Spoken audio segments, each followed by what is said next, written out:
आप सभी को मेरा नमस्कार। आज जो मैं कहानी लेकर आई हूँ वह मुंशी प्रेमचंद के द्वारा लिखी हुई कहानियों के संग्रह मानसरोवर भाग 4 से। कहानी का नाम है सती। चलिए सुनते हैं कहानी। मुलिया को देखते हुए उसका पति कल्लू कुछ भी नहीं है। फिर क्या कारण है कि मुलिया संतुष्ट और प्रसन्न है और कल्लू चिंतित और सशंकित।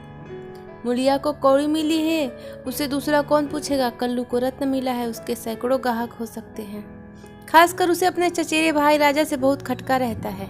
राजा रूपवान है, रसिक है, बातचीत में कुशल है, स्त्रियों को रिझाना जानता है।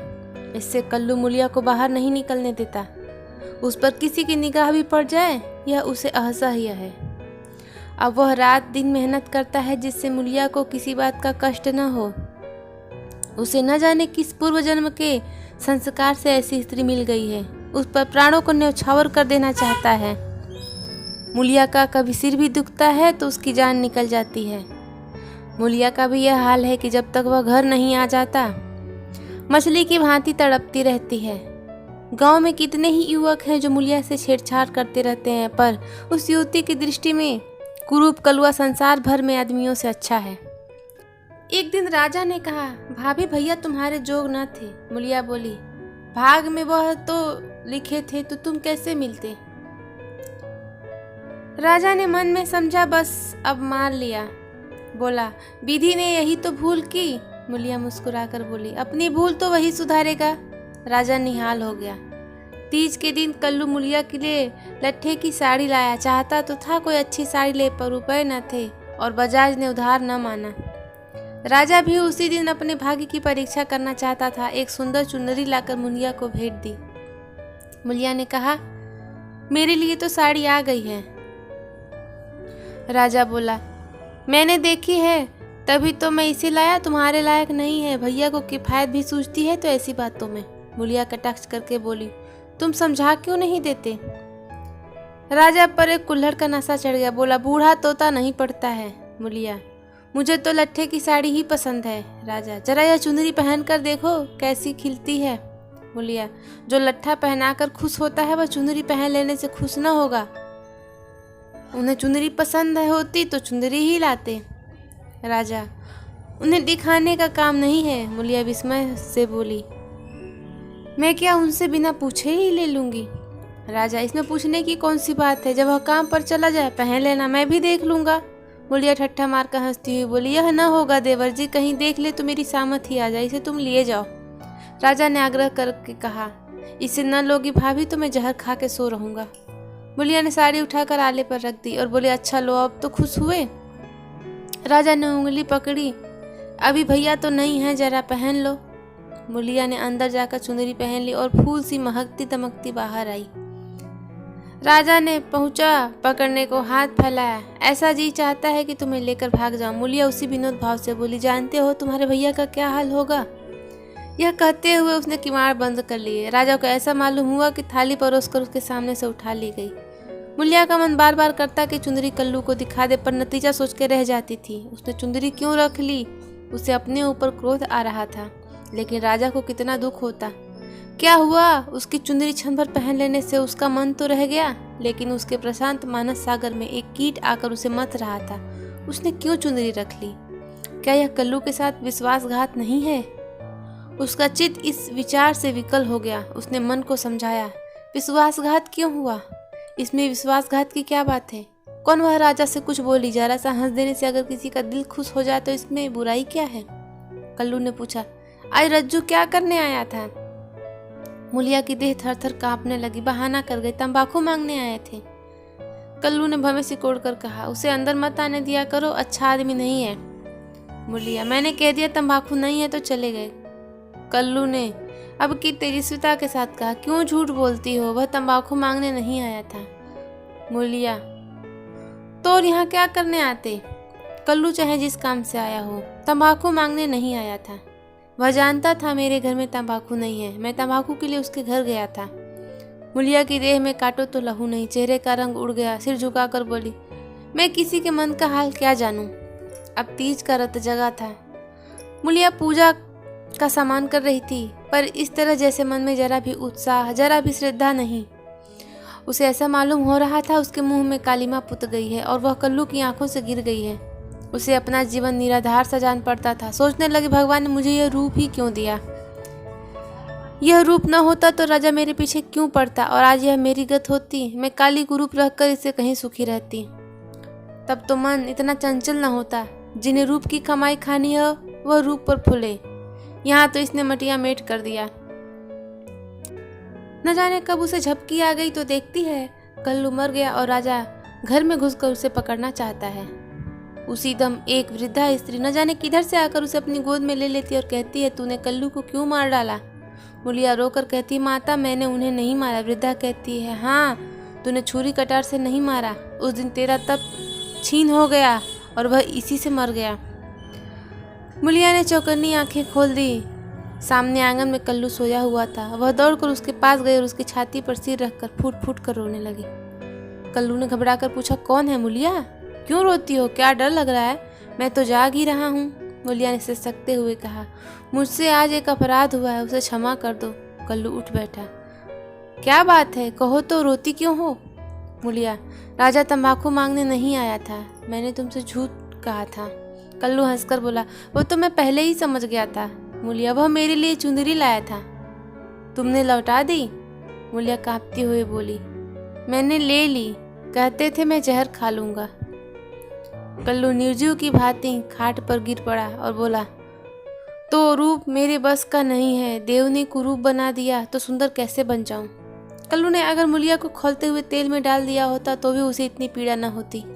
कल्लू ने उस दिन से कुछ खोया खोया सा रहने लगा। जीवन में न उत्साह रहा, न वह आनंद, हंसना बोलना भूल सा गया। मुलिया ने उसके साथ जितना विश्वासघात किया था उससे कहीं ज्यादा उसने समझ लिया, और यह भ्रम उसके हृदय में केवड़ी के समान चिपट गया। वह अब घर उसके केवल बैठने लेटने का स्थान था और मुलिया केवल भोजन बना देने वाली मशीन। आनंद के लिए वह कभी कभी ताड़ी खाने चला जाता था या चरस के दम लगाता। मुलिया उसकी दशा देख देख अंदर ही अंदर कुढ़ती थी। वह उस बात को उससे दिल से निकाल देना चाहती थी, लेकिन उसकी सेवा और मन लगाकर करती, उसे प्रसन्न करने के लिए बार बार प्रयत्न करती, पर वह जितना ही उसको खींचने की चेष्टा करती थी उतना ही वह उसे विचलता था, जैसे कोई कटिए फंसी हुई मछली हो। कुशल यह था कि राजा जिस अंग्रेज के यहाँ खानसामा था उसका तबादला हो गया था और राजा उसके साथ चला गया था, नहीं तो दोनों भाइयों में से किसी न किसी का खून जरूर हो जाता। इस तरह साल भर बीत गया। एक दिन कल्लू रात को घर लौटा तो उसे ज्वर था। दूसरे दिन उसकी देह में दाने निकल आए। मुलिया ने समझा माता है, मान मनौती करने लगी, मगर 4-5 दिन में ही दाने बढ़कर आंवले पड़ गए और मालूम हुआ कि यह माता नहीं, उपदंश है। कल्लू के कलुषित भोग विलास का यह फल था।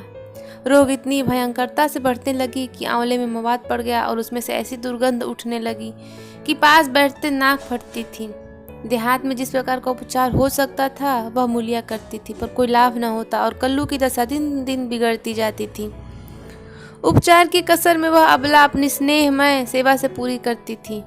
उस पर गृहस्थी चलाने के लिए अब मेहनत मजदूरी भी करनी पड़ती थी। कल्लू तो अपने किए का फल भोग रहा था, पर मुलिया अपने कर्तव्य का पालन करने में मरी जा रही थी। अगर कुछ संतोष था तो यह कल्लू का भ्रम उसकी तपस्या में भंग होता जाता था। उसे अब विश्वास होने लगा था कि मुलिया अब भी उसी की है। वह अगर किसी से अच्छा हो जाता तो उसे दिल में छिपा कर रखता और उसकी पूजा करता। प्रातःकाल था। मुलिया ने कल्लू का हाथ मुंह धुलाकर दवा पिलाई और पंखा डुला रही थी कि कल्लू ने आंसू भरी आंखों में देखकर कहा, मुलिया, मैंने उस जन्म में कोई भारी तप किया था जो तुम मुझे मिल गई। तुम्हारी जगह मुझे दुनिया में का राज मिले तो भी मैं न लूं। मुलिया ने दोनों हाथों से उसका मुंह बंद कर दिया और बोली, इस तरह की बातें करोगे तो मैं रोने लगूंगी। मेरे धन्य भाग कि तुम जैसा स्वामी मिला। यह कहते हुए उसने दोनों हाथ पति के गले में डाल दिया और लिपट गई। बोली, भगवान ने मुझे मेरे पापों का दंड दिया है। कल्लू ने उत्सुकता से पूछा, सच कह दो मुला, राजा और तुम में क्या मामला था? मुलिया ने विस्मित होकर कहा, मेरे और उसके बीच कोई मामला हुआ हो तो भगवान मेरी दुर्गति करे।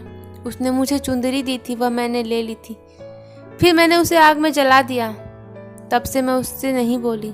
कल्लू ने ठंडी सांस खींचकर कहा, मैंने कुछ और ही समझ रखा था। न जाने मेरी मति कहाँ हार गई थी। तुम्हें पाप लगाकर मैं अपने आप पाप में फंस गया और उसका फल भोग रहा हूँ। उसने रो रो कर अपने दुष्कृत्यों का पर्दा खोलना शुरू किया और मूलिया आंसू की लड़ियां बहाकर सुनने लगी। अगर पति की चिंता न होती तो उसने विष खा लिया होता। कई महीने बाद राजा छुट्टी लेकर घर आया और कल्लू की घातक बीमारी का हाल सुना तो दिल में खुश हुआ। तीमारदारी के बहाने से कल्लू के घर आने जाने लगा। कल्लू उसे देखकर मुंह फेर लेता, लेकिन वह दिन में 2-4 बार पहुंच ही जाता। एक दिन मूलिया खाना पका रही थी कि राजा ने रसोई के द्वार पर आकर कहा, भाभी क्यों अब भी मुझ पर दया ना करोगे? कितनी बेरहम हो तुम। कई दिन से तुम्हें खोज रहा हूँ पर तुम तो मुझसे भागती फिरती हो। भैया अब अच्छे ना होंगे, इन्हें गर्मी हो गई है।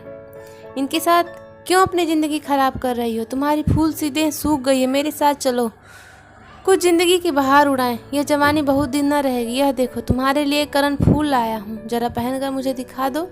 उसने करण फूल मूलिया को बढ़ा दिया। मूलिया ने उसको देखा भी नहीं, चूल्हे को ताकती हुई बोली, लाला तुम्हारे पैरों पड़ती हूँ, मुझे मत छेड़ो। यह सारी विपत्ति तुम्हारी लाई हुई है, तुम ही मेरे शत्रु हो, फिर भी तुम्हें लाज नहीं आती। कहते हो भैया अब किस काम की? मुझे तो अब वह पहले से ज़्यादा कहीं अच्छे लगते हैं। जब मैं न होती तो वह दूसरी सगाई कर लाते, अपने हाथों ठोक खाते। आज मैं ही उनका आधार हूँ, वह मेरे सहारे जीते हैं।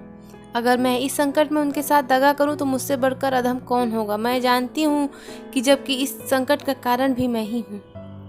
राजा ने हंसकर कहा, यह तो हुई हुआ जैसे किसी की दाल गिर गई। तो उसने कहा, मुझे तो सूखी ही अच्छी लगती है। मूलिया ने सिर उठाकर उसकी ओर सजोत नेत्रों से ताकते हुए कहा, तुम उनके पैरों की धूल के बराबर नहीं हो लाला। क्या कहते हो तुम? उजले कपड़े और चिकने मुखड़े से कोई आदमी सुंदर नहीं होता। मेरी आंखों में तो उनके बराबर कोई दिखाई नहीं देता। कल्लू ने पुकारा, मुला थोड़ा पानी दे दो। मूलिया पानी लेकर दौड़ी। चलते चलते करण फूल को ऐसा ठुकराया कि आंगन में जा गिरा। राजा ने जल्दी से करण फूल उठा लिया और क्रोध से भरा हुआ चल दिया। रोग दिन पर दिन बढ़ता गया। ठिकाने से दवा दारू होती तो शायद अच्छा हो जाता, मगर अकेली मूलिया क्या क्या करती। दरिद्रता की बीमारी का कोढ़ खाज है। आखिर एक दिन परवाना आ पहुंचा। मूलिया घर का काम धंधा करके आई तो देखा कल्लू की सांस चल रही है। घबराकर बोली, कैसा जी है तुम्हारा? कल्लू ने सजल नेत्र और दीनता भरी आंखों से देखा और हाथ जोड़कर सिर नीचा कर लिया। यही अंतिम विदाई थी। मूलिया उसके सीने पर सिर रखकर रोने लगी और उन्माद की दशा में उसके आहत हृदय से रक्त की बूंदों के समान शब्द निकलने लगे। तुमसे इतना भी न देखा गया भगवान, उस पर न्यायी और दयालु कहलाते हो, इसलिए तुमने जन्म दिया। यही खेल खेलने के लिए? हाय ना तुम इतने निष्ठुर न थे। मुझे अकेली छोड़कर जा रहे हो। हाय अब कौन मूला कहकर पुकारेगा? अब किसके लिए कुएं से पानी खींचूंगी? किसके बैठकर खिलाऊंगी, पंखा डुलाऊंगी? सब सुख हर लिया तो मुझे भी क्यों नहीं उठा लेते? सारा गांव जमा हो गया, सभी समझा रहे थे। मूलिया को धैर्य न होता था। यह सब मेरे कारण हुआ, यह बात उसे भूलती नहीं। हाय हाय, उसे भगवान ने सामर्थ्य दिया होता तो आज उसका सिरताज क्यों उठ जाता। शव की दाह क्रिया की तैयारियां होने लगी। कल्लू को मरे 6 महीने हो गए। मूलिया अपना कमाती है, खाती है और अपने घर में पड़ी रहती है। दिन भर काम धंधों से छुट्टी नहीं मिलती। हाँ, रात को एकांत में रो लिया करती है। उधर राजा की स्त्री मर गई, मगर 2-4 दिन के लिए वह छैला बना घूमने लगा और भी छूटा सांड हो गया। पहले स्त्री से झगड़ा हो जाने का कुछ डर था, अब वह भी न रहा। अब की नौकरी पर से लौटा तो सीधे मूलिया के यहाँ पहुंचा और इधर उधर की बातें करने के बाद बोला, भाभी अब तो मेरी अभिलाषा पूरी करोगी या अभी और कुछ बाकी है? अब तो भैया भी नहीं रहे, इधर मेरी घरवाली भी सिधारी। मैंने तो उसका गम भुला दिया। तुम कब तक भैया के नाम को रोती रहोगी? मूलिया ने घृणा की ओर से उसे देखकर कहा, भैया नहीं रहे तो क्या हुआ? भैया की याद तो है, उनका प्रेम तो है, उनकी सूरत तो दिल में है, उनकी बातें तो कानों में है। तुम्हारे लिए और दुनिया के लिए वह नहीं है, पर मेरे लिए वह अब भी वैसे ही जीते जागते हैं। मैं अब भी उन्हें वैसे ही बैठे देखती हूँ। पहले तो देह का अंतर था, अब तो वह मुझ में और भी नजीक हो गए हैं और ज्यों ज्यों दिन बीतेंगे और भी नजीक होते जाएंगे। भरे पूरे घर में दाने की कौन कदर करता है? जब घर खाली हो तो मालूम होता है कि दाना क्या है। पैसे वाली की कदर क्या जाने। पैसे की कदर तब होती है जब हाथ खाली हो जाता है, तब एक आदमी एक एक कौड़ी दांत से पकड़ता है। तुम्हें भगवान ने दिल ही नहीं दिया तो तुम क्या जानो सोहबत क्या है। घरवाली को मरे अभी 6 महीने भी नहीं हुए और तुम सांड बन बैठे। तुम मर गए होते तो इसी तरह वह भी किसी के साथ चली गई होती। मैं जानती हूँ कि मैं मर जाती तो मेरा सिरताज जन्म भर मेरे नाम को रोया करता।